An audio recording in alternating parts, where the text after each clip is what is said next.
মহিলা পতঞ্জলির পক্ষ থেকে সবাই যাচ্ছি, সবাই মহিলা এখানে ট্রেনের মধ্যে। আপনারা কোথা থেকে এসছেন? হ্যাঁ, ডায়মন্ড হারবার। সবাই ডায়মন্ড হারবার?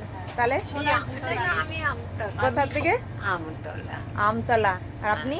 আমি এসেছি সোনারপুর থেকে। আপনি ডায়মন্ড হারবার। আপনি? আমরা সবাই আচ্ছা, কোথায় কোথায়? স্বামীজির কাছে। স্বামীজি ডেকেছেন আমাদের, হরিদ্বার যাচ্ছি। ঠিক আছে, ঠিক আছে। দেখি আবার অন্য কামরায় কে কে আছেন। সুচিত্রা দি শুয়ে পড়েছেন, আর আছেন আমাদের রঞ্জিতা দি, ওপরে রয়েছে সুমন দি। হ্যাঁ, না না পৌঁছায়নি এখনো, ট্রেনে আছে। এই হচ্ছে, আর কোনো গ্রুপে আছে নাকি কোথাও? আর মানে অন্য কামরায় আছে? আমরা এই পাশাপাশি আছি। ওটা ডায়মন্ড হারবার, সাউথ কলকাতা ওটা না? ঠিক আছে, এই আমরা সবাই মিলে চলছি। ওকে, এই যে বাইরের দৃশ্য দেখতে দেখতে যাচ্ছি। লাঞ্চ হয়ে গেছে সবার, এখন সবাই একটু রেস্ট নেবে। তো সবাই চলেছি আমরা। এই যে সবাই যোগের মানুষ, এদেরকে দেখলে সত্যি অনেক ভরসা লাগে। এই বয়সে সবাই কিন্তু একাই চলেছি।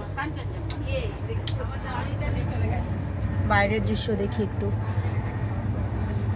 আমি যাচ্ছি, আমার সাথে সাথে আপনারাও একটু দেখতে থাকুন কেমন বাইরের প্রকৃতি। বেশিরভাগ জায়গাটাই সবুজ ধানে ভরা, পাকা কাঁচা ধানে ভরে রয়েছে চারিদিকে। জানলার যে কাজটা সেটা বেশি স্পষ্ট নয়, তাই ভালোভাবে দেখা যাচ্ছে না। একটু জুম করি। কি সুন্দর হলুদ সবুজে ভরে রয়েছে চারিদিকটা, খুবই সুন্দর লাগছে দেখতে।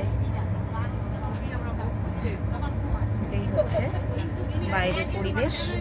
এই যে আমাদের আরেকজন রয়েছে। দিদি, আপনার নাম? আমার নাম লীলা দাস, আমার নদিয়া থেকে এসেছি আমি। আমরা চলেছি স্বামীজি গৃহে, সবাই মিলে আমাদের এখানে সবাই আছে। একদম ইয়াং গার্ল সবাই। আমাদের রীতা দিয়েও হচ্ছে একদম ইয়াং কিন্তু। ঠিক আছে, আপনার বয়সটা বলবেন একটু। এখন আমাদের যত বয়স বাড়বে তত লোকে ভয় পাবে আমাদের কথা শুনে, যে এই বয়সে বলছো কেন এখানে? না না, আমাদের বয়সটা শুনে অনেক ভাবে কি আমরা, আপনারা যাচ্ছেন একা একা, মানে সেই জন্য বলছি। আমাদেরকে দেখে কি মনে হয় আমরা, ঠিক আছে বয়স বলবো না, 18 কি 20 আমাদের বয়স। ঠিক ঠিক বয়স বলা যাবে না, একদম বয়স বলা যাবে না। ঠিক, যোগা, সেই জন্যই তো বলছি যোগার প্রতি সবাই আকৃষ্ট হবে। হ্যাঁ, বয়সটা আপনারা বসাবেন।